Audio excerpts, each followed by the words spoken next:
সালামু আলাইকুম। সিলেটি রান্নাঘর থেকে আজকে আমি ফরাস বেশি দিয়ে মাছর পেটি দিয়ে রান্ধিম। রসুন দিলাম,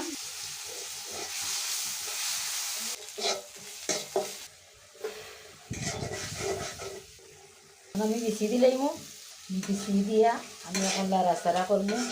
আর গাইস কীরকম হয়েছে আমার ইয়ে আপনারা কমেন্টে জানাইবা, শেয়ার করবা আর আমার পাশে থাকবা।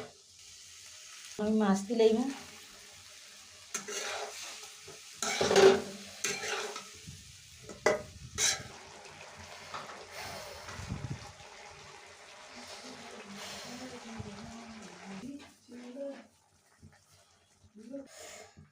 আমি ফরাস পিসির মাঝে এখন জুল দিলাইলাম, একটা না জাল দিব 10 মিনিট, তারপরে আমি বাঘর পাতা দিলাম আইলিম। এখন আমি দিলাইব বাঘর পাতা কাটিয়ে রাখছিলাম, আমি একটু হালকা লাড়াচাড়া করিলিম।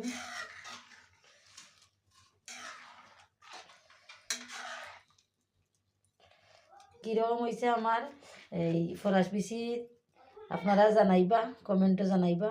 আর আমার চ্যানেলটারে সাবস্ক্রাইব করবা আর আমার পাশে থাকবা।